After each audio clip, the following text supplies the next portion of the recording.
Um abraço, Milton. Bom dia, 11h59. Um abraço para você. Um abraço, Emerson Romano, Léo, ouvintes do Rádio Esportes.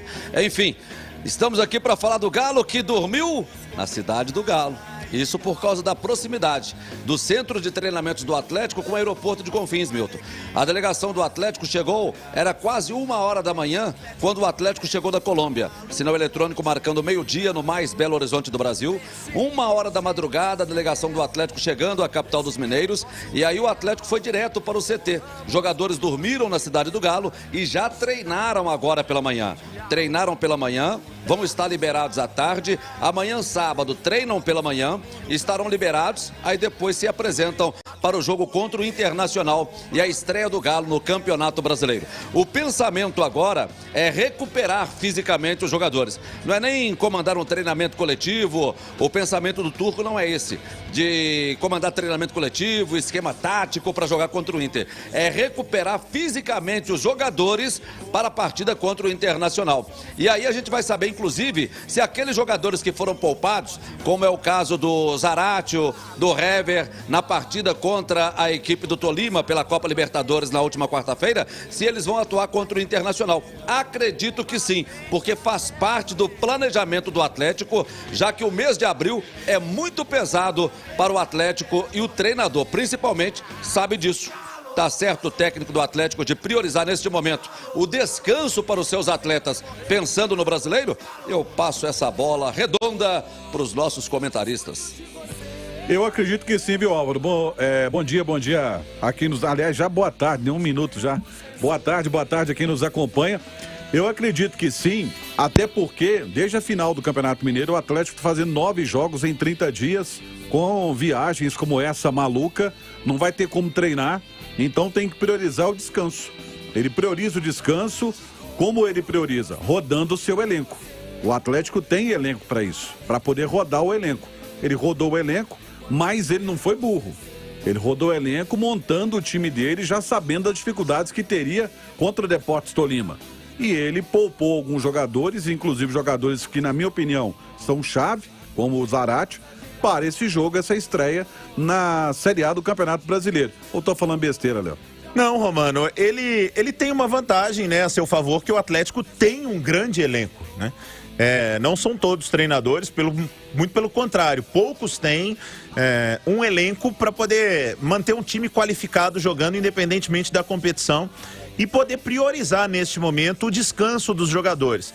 O Internacional, adversário do Atlético, tem uma vantagem porque não teve que viajar, não teve que se deslocar no meio de semana. Jogou contra o 9 de outubro, não foi? Foi isso mesmo, empate 2-2, foi em casa, não foi? Não, foi fora. Foi fora? Foi fora. Ah, então o Inter também teve trabalho, não teve essa via sacra que teve o Atlético para voltar, mas o Atlético tem um bom elenco, ou melhor, o Atlético tem um ótimo elenco.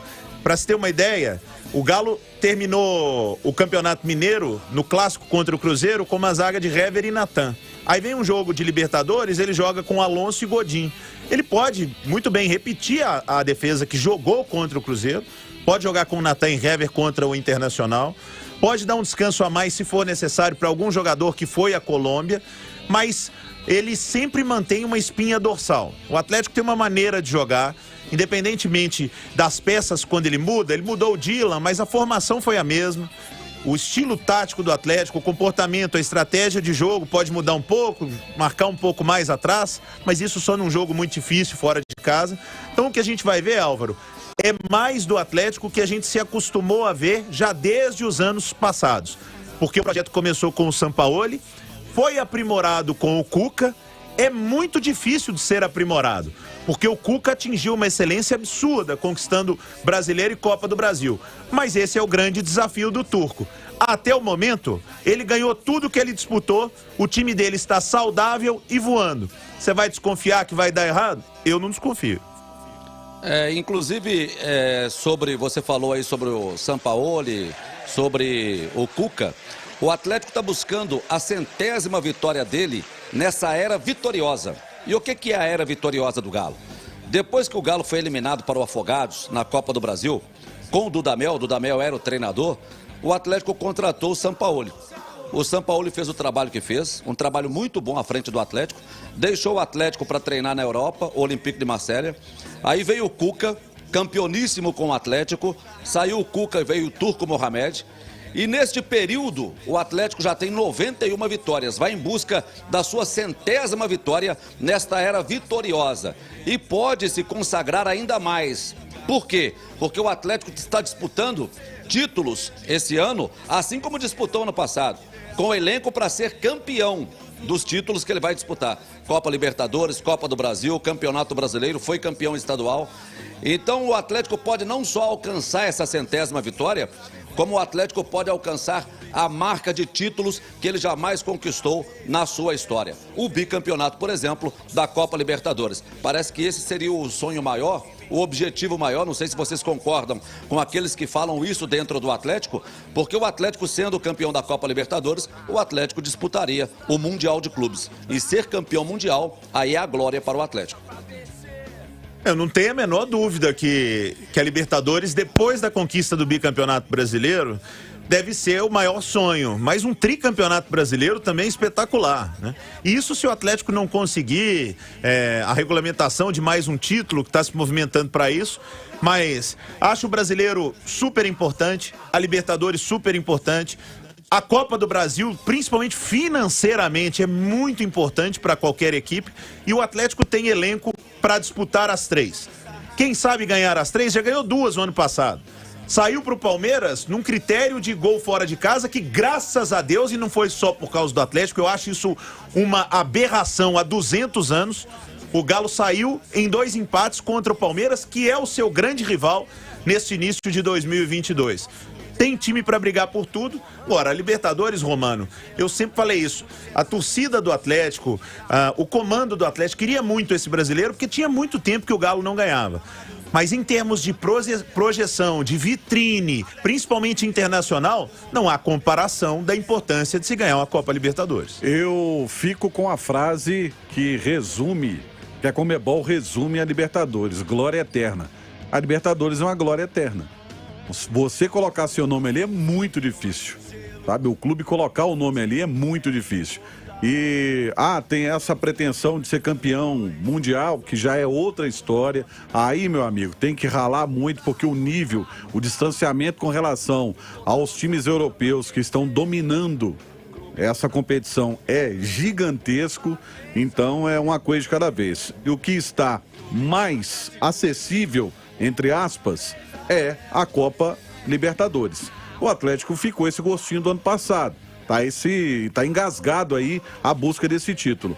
E tem que correr atrás. Agora, tem elenco para poder fazer isso, correr atrás de 3 competições ao mesmo tempo? Já ganhou 2 esse ano. Tem condições de ganhar mais 3? Tem. Até tem uma pergunta no chat da Itatiaia justamente sobre isso para você, Léo. Deixa eu achar a pergunta aqui. Foi do Gilberto Amorim, não é? De lá de Raposa. Ele tá falando sobre rodar muito o time, se não atrapalha entrosamento. Obrigado pela pergunta aí, Gilberto, a participação. Mas, Romano e Álvaro, eu não acho que atrapalha, até mesmo porque o entrosamento no Atlético já existe, né? Este grupo que começou montado ali, boa parte dele com o Sampaoli, foi todo aprimorado com o Cuca e reforçado agora pro Turco, porque inclusive com a volta do Alonso, o Atlético tem o mesmo time do ano passado, com o acréscimo do Ademir, que chegou em grande fase do América, com o acréscimo de Diego Godin. Então é um Atlético que os jogadores já se conhecem, que está acostumado a jogar dessa maneira. O Turco Mohamed não mudou o Atlético taticamente, poucas alterações. O Keno jogar um pouco mais aberto, o Arana mais por dentro, mas continua com uma base muito forte. Não acho que atrapalhe entrosamento e acho que o Galo vem fortíssimo para mais esse brasileiro, Damião. Com certeza. A gente falava aí da Copa Libertadores da América. Quem está assistindo a gente no YouTube, na live, tá vendo uma taça, uma réplica oficial que eu tenho aqui na minha sala, no meu escritório. Tem lugar, uma plaquetinha ali, dá para colocar mais uma plaquetinha, viu, ô Milton? Tem um espaço para mais uma plaquetinha ali, viu? Quem sabe não é a plaquetinha do Atlético que ele vai colocar esse ano no final da Copa Libertadores da América. O Atlético está trabalhando para isso. No treinamento de hoje, teve novidade. Não é o Hever e nem o Zarate, porque esses foram poupados do jogo de quarta-feira. Mas teve novidade daquele que não jogou o clássico. Daqui a pouco eu volto trago mais do Atlético aqui e falo quem foi a novidade do treinamento. Pode ser, Milton?